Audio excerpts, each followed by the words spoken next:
राष्ट्रीय लघु उद्योग निगम एनएसआईसी के राष्ट्रीय अनुसूचित जाति जनजाति हब एनएसएसएचओ की ओर से पूर्णिया में उद्यमी जागरूकता एवं विशेष विक्रेता विकास कार्यक्रम का आयोजन किया गया। इस कार्यक्रम में उद्यमियों और सरकारी योजनाओं, जीईएम पोर्टल, बैंक ऋण और सरकारी खरीद बिक्री की विस्तृत जानकारी दी गई। पूर्णिया के होटल रॉयल प्लेस में आयोजित इस कार्यक्रम में बड़ी संख्या में उद्यमियों, उद्योग प्रतिनिधियों, बैंक अधिकारियों और सरकारी विभागों के प्रतिनिधियों ने भाग लिया। कार्यक्रम का शुभारंभ एनएनआईसी के शाखा प्रबंधक भूपेंद्र सूर्यवंशी के स्वागत संबोधन से हुआ। इसके बाद एनएसआईसी की विभिन्न योजनाओं की जानकारी दी गई और एक लघु फिल्म भी दिखाई गई। कार्यक्रम में जेईएम के ट्रेनर राकेश तिवारी ने सरकारी ई मार्केट प्लेस पोर्टल का पंजीकरण, ऑनलाइन टेंडर और सरकारी खरीद प्रक्रिया की विस्तार से जानकारी दी। वहीं विभिन्न सार्वजनिक उपक्रमों के अधिकारियों ने खरीद प्रक्रिया, विक्रेता पंजीकरण, गुणवत्ता मानकों और भुगतान प्रणाली से जुड़ी महत्वपूर्ण जानकारी साझा की। साथ ही उद्योग विभाग, आरसीटी और बैंक अधिकारियों ने सरकारी योजनाओं, वित्त सहायता, कौशल विकास और बैंक ऋण के बारे में उद्यमों का मार्गदर्शन किया। कार्यक्रम के अंत में ओपन हाउस चर्चा का आयोजन किया गया, जहां प्रतिभागियों ने अपने सवाल रखे और विशेषज्ञों ने उनका समाधान किया। इस अवसर पर वक्ताओं ने कहा कि ऐसे कार्यक्रमों से स्थानीय उद्यमियों और सरकारी खरीद प्रणाली से जुड़ने और अपने व्यवसाय को नई पहचान देने का अवसर मिलेगा।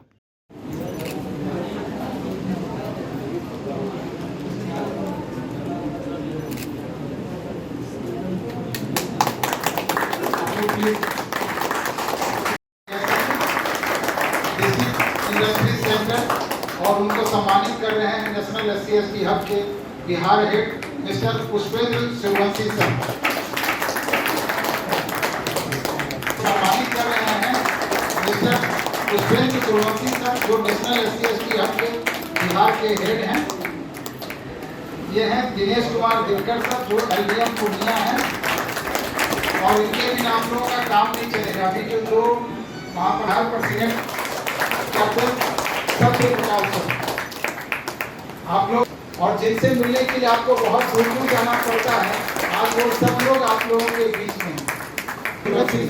जो प्रोग्राम है वो entrepreneur awareness and special vendorship development program है, जो NSSHO के द्वारा ऑर्गेनाइज किया जा रहा है और Dalit Indian chamber of commerce and industry Bihar chapter का उनको एसोसिएट करके इस प्रोग्राम को करने में मदद कर रहा है।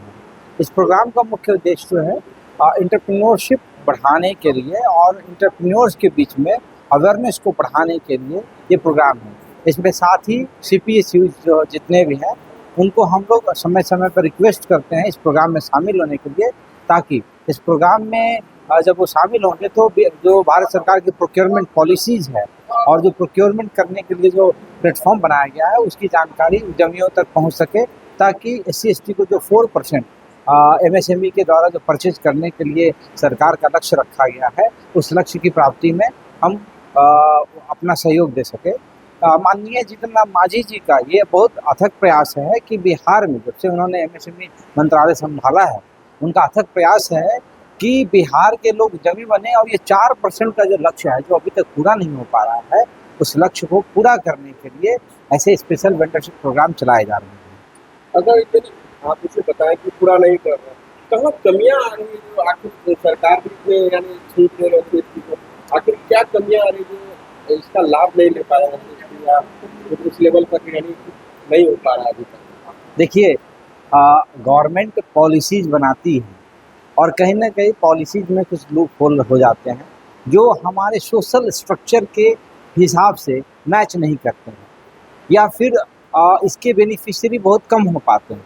लोग व्यवसाय लगाने की कोशिश कर रहे हैं। भारत सरकार, बिहार सरकार भी काफ़ी योजनाएं चला रही हैं जिसके थ्रू लोगों ने कोशिश किया है और वो प्रयास कर रहे हैं कि हम उस मुख्य धारा में, व्यवसाय की मुख्य धारा में आकर के जुड़ सकें।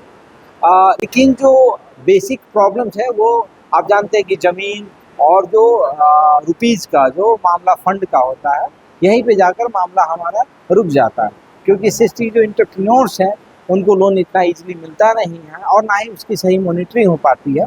इसके लिए डिक्की हमेशा से प्रयासरत रहा है और हम विभिन्न मंत्रालयों को, वित्त मंत्रालय को भी और साथ में आरबीआई को भी हम पत्र समय समय से लिखते रहे हैं कि जो SC/ST को लोन दिए जा रहे हैं या लक्ष्य है देने का, उसकी मॉनिटरिंग प्रॉपर। तो ये तो एक पहला रीज़न है कि जो SC/ST को लोन दिए जा रहे हैं या देने के लिए जो गोल सेटअप किया गया है उसका प्रॉपर मॉनिटरिंग नहीं होता। दूसरा सबसे बड़ी बात है ज़मीन। ज़मीन देखिए, व्यवसाय करने के लिए ज़मीन और फंड दोनों ही ज़रूरी है। ज़मीन अगर आपको नहीं होगा एक सुविधाजनक जगह पे और एक सही दाम में, तो आप व्यवसाय नहीं कर पाएंगे। अगर सरकार ही अगर वो ज़मीन उपलब्ध कराए और उसका रेंट इतना ज़्यादा हो कि वो व्यवसाय के समय में ही उसको शुरुआती दौर में ही बहुत ज़्यादा रेंट देना पड़े, तो डेफिनेटली वो व्यवसाय जो है वो नहीं कर पाएगा। तो यही एक रीज़न है जिसमें हम चाहते हैं कि बियाडा या फिर भारत सरकार की जो भी योजनाएं हैं उसमें जो ज़मीन का प्रोसेस है उसमें जो उनको ज़मीन आवंटन करने का प्रोसेस है उसको शामिल किया जाए, उसमें आरक्षण लाया जाए और साथ ही उसमें जो है आपको उनको जो फ़ी लगेगा उसमें भी रिबेट दिया जाए या फिर उसको लौटाने का प्रोसीजर किया जाए, ताकि जो, क्योंकि देखिए शुरुआती दौर में बहुत फंड की आवश्यकता होती है। 3 से 4 साल आपको अपने बिजनेस को, you will have to grow like a baby. लेकिन आप बेबी को जो है ग्रो करने की बजाय उसे वसूलने का काम शुरू कर देते हैं। बैंक आपको पैसा देती है और अगले 3 महीने 4 महीने जैसे मोरेटोरियम पीरियड खत्म होता है वो आपसे पैसा वसूलना शुरू कर देती है। तो ये जो एक डिफरेंस है और जो एक्चुअल प्रॉब्लम ग्राउंड पे आ रहा है वो हम लोग को सोचने की ज़रूरत है। तीसरा एक सबसे बड़ा मुद्दा है जो बिहार के लिए स्पेशली है, क्योंकि मैं यहाँ का स्टेट प्रेसिडेंट हूँ और इसलिए जो है मैं यहाँ की बात करूँगा।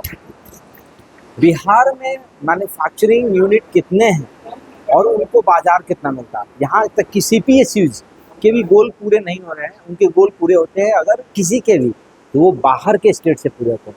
उद्देश्य ये नेशनल SC/ST हब के द्वारा रखा हुआ है अनुसूचित जाति और जनजाति के बिज़नेस को डेवलप करने के लिए, और अभी सबसे पीछे चल रहा है वो, उसके डेवलपमेंट के लिए इस प्रोग्राम को रखा गया। और इसमें जो है इसके जो मंत्री हैं जीतन राम मांझी, उनका काफ़ी सहयोग है इसमें। और बस इस तरह के कार्यक्रम से SC/ST के वर्ग में और जमीन के बीच में क्या इस तरह का लाभ मिल सकता है? तो और इसमें क्या है कि बार बार ट्रेनिंग होने से क्या होगा कि वो जो जितना भी मुख्यमंत्री योजना का है या प्रधानमंत्री योजना का जो लोन लिया गया है उसको ट्रेनिंग देकर उसको जहाँ जहाँ उसको प्रॉब्लम होता है उस प्रॉब्लम को सॉर्ट आउट किया जाएगा और उसको हर मोड़ पे उसको हेल्प किया जाएगा।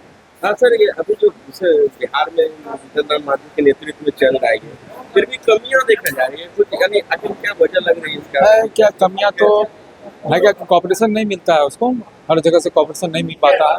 और SC/ST को क्या है कि बैंक में भी इस तरह का कॉपरेशन नहीं मिलता है, और उसको अगर हर जगह कॉपरेशन मिले और उसकी भी इच्छा हो तो आगे बढ़ जाएगा। क्या कहते हैं सर, इस तरह के कार्यक्रम से और सहयोग से यानी लगता है कि कॉपरेशन में दिक्कतें? बिल्कुल बिल्कुल, अभी हमारे LDM साहब आए हैं और DIC के GM साहब भी आए हुए हैं इस प्रोग्राम में, और आगे कॉपरेशन मिलेगा।